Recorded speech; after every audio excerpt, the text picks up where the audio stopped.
कहना चाहता था कि जो सरकार बदली वहां पर, तो हम लोगों ने बिल्कुल सही किया था सर। जो हम करते हैं, जो ये सरकार पुरानी सरकारें करती रही हैं, प्रधानमंत्री नरेंद्र मोदी ने मुबारक दी और कहा, जो उन्होंने मैसेज भेजा था कि लेट्स हैव बेटर रिलेशन। लेकिन उसके बाद फिर ये इस्लामिक कट्टरपंथी जो सड़कों पे उतर आए, उस पर प्रेशर पड़ा, क्योंकि हिंदुओं के साथ दुनिया में कहीं भी अगर अत्याचार होता है तो वो प्रेशर पॉइंट बन जाता है भारत के लिए। आखिर उनके पास और दूसरा देश कौन सा है? हम ही तो है ना सर।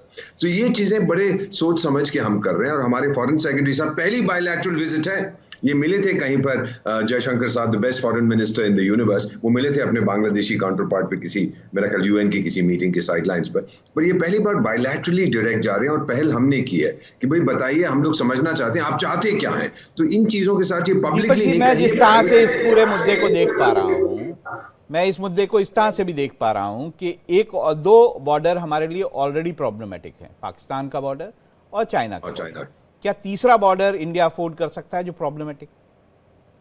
हम लोग नहीं चाहते, इसीलिए तो हम जा रहे हैं सर, उनको बताने के लिए कि हम भी कुछ कर सकते हैं अगर हम चाहें तो। और उससे ज्यादा तकलीफ, बहुत तकलीफ आपको होगी।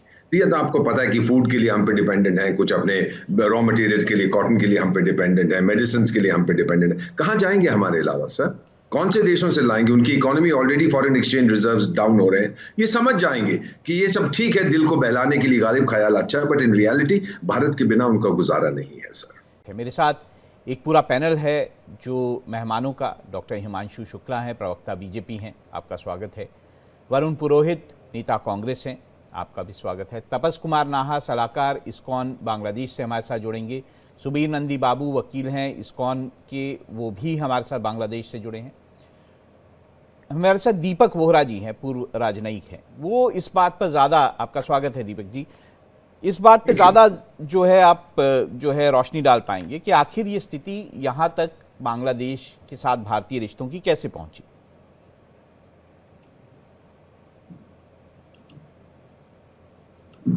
मुझे कुछ कहना है अभी? दीपक जी, आपसे ही मैंने सवाल किया कि आखिर भारत और बांग्लादेश के जो रिश्ते इस वक्त दिखाई दे रहे हैं, ये स्थिति यहाँ तक पहुंची कैसे? हमारे को सर हमेशा आपके चैनल पर बहुत अच्छा लगता है, बहुत कुछ सीखने को मिलता है, और बाकी आपके विशेषज्ञ जो हैं उनकी भी बात बड़े ध्यान से हम लोग सुनेंगे। मैं तो रहा हूं उस इलाके में। तो आप पूछ रहे हैं कि ये सिचुएशन कैसे डेवलप हुई है। सर, किसी भी देश में, और मैं 6 देशों में आपका राजदूत रह चुका हूं, जहां पे हम देखते हैं कि इस प्रकार की स्थिति बनती है, खासतौर से यंग लोग जो सड़कों पर उतर आते हैं, जैसे शेख हसीना के अगेंस्ट वो लोग उतरे थे।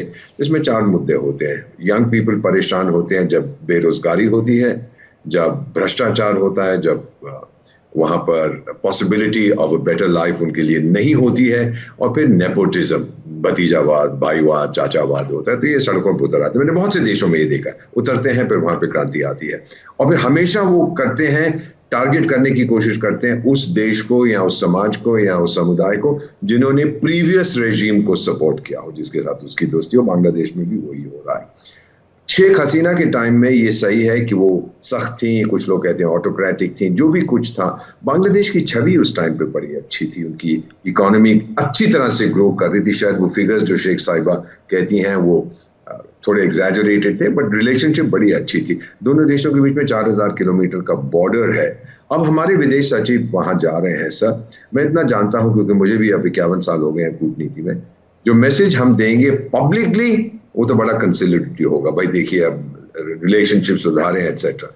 लेकिन मेरा मानना, मेरा जो अनुभव है, प्राइवेटली फिर हम बताएंगे कि हम क्या कर सकते हैं, और वो बहुत कुछ कर सकते हैं। ये ट्रिपल लॉक जिसकी हम बात करते हैं सर, उनकी इकोनॉमी को हम बहुत बुरी तरह से जकड़ सकते हैं। उनकी अंतर्राष्ट्रीय छवि जो है उसको हम खत्म कर सकते हैं। और फिर अगर जरूरत जो अभी दिखाई दे रहा है उसमें ये दिखाई दे रहा है कि बांग्लादेश जो है वो पाकिस्तान के साथ अपने रिश्ते जो है वो बढ़ा रहा है। मैं उसमें आने लगा था उसके पर, उसमें मैं आने जो, लगा। हाँ, मैं थोड़ा सा जो दर्शकों के लिए बता दूं कि उसमें जो है पाकिस्तानी वीज़ा को लेकर पहले एक एनओसी की ज़रूरत होती थी पाकिस्तानियों को बांग्लादेश आने के लिए। वो जो एनओसी है उसकी जो मैंडेटरी है वो हटा लिया गया। डायरेक्ट फ़्लाइट्स जो हैं वो बांग्लादेश और पाकिस्तान के बीच में शुरू कर दी गई। अभी हमने हाल में देखा कराची से एक जो पाकिस्तानी नेवी का फ्रिगेट जो है वो बांग्लादेश के पोर्ट पे डॉक हुआ। हम ये भी देख रहे हैं कि जो बांग्लादेश है वो पाकिस्तान से आर्म्स एंड एमुनिशन खरीद रहा है। उसके भी तस्वीरें सामने आई, किस तरह से जो है आर्टिलरी शेल्स जो हैं और एमुनिशन जो है वो जो पाकिस्तान जो है वो भेज रहा है। अभी 11 सितंबर को मोहम्मद अली जिन्ना का जो एनिवर्सरी थी, डेथ एनिवर्सरी, वहाँ पर बाकायदा प्रेस क्लब में एक फंक्शन हुआ, वहाँ पर बहुत तारीफ़ की गई मोहम्मद अली जिन्ना की भर भर के। तो हम जानते हैं, बहुत ज़्यादा मीडिया में भी आ रहा है कि बायराक्टर जो ड्रोन्स हैं जो कि टर्की के हैं वो किस तरह से भारतीय सीमा पे लगाए गए हैं। तो ये सारी जो बातें हैं ये एक तरह से एंटी इंडिया सेंटिमेंट्स जो है वो बांग्लादेश में किस तरह से उभर रहे हैं और किस तरह से प्रो पाकिस्तान सेंटिमेंट उभर रहे हैं, ये दिखाता है। और ये अजीब है कि पाकिस्तान जिसने इतनी एट्रॉसिटीज़ की हों बांग्लादेश में, आज बांग्लादेश उसके करीब जा रहा है। सर, ये जो आपने अभी जिक्र किया है एंटी इंडिया सेंटिमेंट, ये मेरा नहीं ख्याल जितने करोड़ वहाँ की आबादी है उनके अंदर है। ये बहुत कम लोग हैं जो सड़कों पे उतर आए हैं, क्योंकि ऑटोक्रेसी डेमोक्रेसी बांग्लादेश में नहीं है, मॉबोक्रेसी है, स्ट्रीट रूल है, सोशल मीडिया का रूल है। बहुत कम लोग हैं, लेकिन हम सुनते सिर्फ उन लोगों के बारे में हैं जो सड़कों पे उतर आए। सेकंड चीज सर, पाकिस्तान जितना मर्जी दे दे, हथियार दे दे, गोला बारूद दे, किसके अगेंस्ट यूज करेंगे? भारत के? सर, मैं कुछ ज्यादा नहीं कहना चाहता, विशेषज्ञ मुझसे कहीं ज्यादा जानते हैं। 12 घंटे के अंदर हम उनको खत्म कर सकते हैं अगर हम चाहें।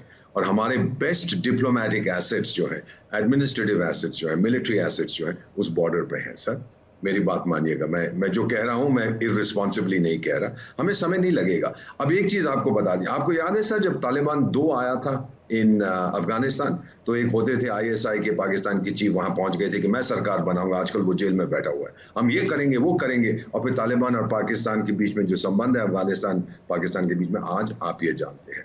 सर, ये अगर शैतान के साथ चाय पीना चाहते हैं तो शैतान इनको डसेगा, शैतान है पाकिस्तान। ये कुछ नहीं है सर, उनका शिप एक आ गया, ये हो गया, हाँ it's a matter of concern, लेकिन ये कहना क्यों जी अब तो बहुत खतरा आ गया, नहीं सर, ये नहीं है sir. We are strong enough to deal with them. और फिर जो मैं देख रहा हूं, अब फूट पड़ गई है सर। इसका सपोर्टर है बांग्लादेश नेशनल पार्टी, वो बेगम खालिदा जिया की। वो कह रहे हैं कल इलेक्शन कराओ क्योंकि हम प्रधानमंत्री बनना चाहते हैं। ये कहते हैं अभी तो 500 साल लगेंगे इलेक्शन में जब तक रिफॉर्म्स ना हो। ये फूट पड़ेगी और आप देखेंगे सर, बांग्लादेश में आग लगी हुई है, उनके एक्सपोर्ट्स खत्म हो रहे हैं, इन्वेस्टमेंट्स खत्म हो रहे हैं। बहुत जल्दी मेरा मानना है, और ये मैंने कई देशों में देखा, शेख हसीना की वापसी हो सकती है। जी, मैं अपने जो बाकी मेहमान हैं, तपस कुमार नाहा हैं, सुबीर नंदी बाबू हैं, बांग्लादेश से हमारे साथ जुड़े हैं, उनके पास जाना चाहूँगा। एक और जो है आज ये कल रात को देर रात जो है वो हमला देखने को मिला इस्कॉन के एक और सेंटर पर, जो कि डिस्ट्रिक्ट ढाका में आता है, और वो जो है नमहाटा जगह है। तो क्या आपको लगता है ये मतलब जो हिंसा है वो और बढ़ती जा रही है, या फिर आपको लगता है कि थोड़ी उसमें कोई कमी आई है? क्योंकि बार बार बांग्लादेश की सरकार भी ये कह रही है कि जितना इंटरनेशनल मीडिया जो है वो दिखा रहा है, वो बांग्लादेश में उतना जो हाल है वो ख़राब नहीं है।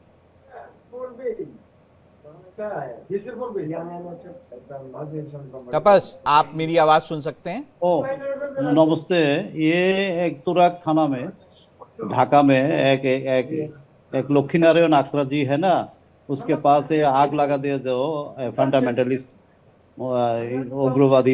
उग्रवादी है ना, आग लगा दिया जो तुराग नदी में, तुराग नदी के पार, तुराग थाना in Dhaka district. This is continuing process, it is हार चलता हो, चलेंगे, भविष्य में चलेंगे। We are all talking and doing nothing, so it's यह चलते है, ये बंद नहीं, कभी नहीं बंद हो जाए। We can't hope that will be the stop any time. मेरा एक दाबी है बांग्लादेश गवर्नमेंट से, 30 और 40 पार्लियामेंट्री आसन, parliamentary seat we need, who will be elected by the people of Hindus, for the people of Hindus, and all the Hindus will selected their parliamentary members. Will never go to Muslims. Muslims will never casting the vote for the Hindus. In this point was the point of 8 for which our Chinma Prabhu jail में नहीं फेंक दो, सरकार। सुबीर, मैं ये आपसे भी जानना चाहूँगा जो सवाल मैंने तपस से किया था कि क्या आपको ऐसा लगता है जो कि बांग्लादेश सरकार कह रही है कि इंटरनेशनल मीडिया चीज़ों को बांग्लादेश में बढ़ा चढ़ा के दिखा रहा है, इतना कुछ बांग्लादेश में नहीं हो रहा है। आप तो वहाँ बांग्लादेश से हैं, आपको ज़्यादा पता होगा कि वहाँ क्या हो रहा है। क्या इंटरनेशनल मीडिया ज़्यादा दिखा रहा है या इंटरनेशनल मीडिया कम दिखा रहा है? पहले मैं आपको टीवी चैनल का मैं शुक्रिया अदा करना चाहता हूँ, और आपके साथ जो पैनल मेरे साथ बैठा है, मेरे देश के भाई तापस नाहा और इस बात उपस्थित है, जो मेरे भाई सबके लिए स्वागतम जनाता हूँ। आप जो हमारे सनातन के लिए, बांग्लादेश के सनातन के लिए, हिंदू के लिए जो बुलंद आवाज उठाता है, हम उसको बहुत करीब से, दिल से लेता है। Actually what happened in this country today, not enough in media coverage. I say it again, not enough media coverage has been supported all over the world. I think it जो लोग देख रहे हैं वो कम देख रहा है।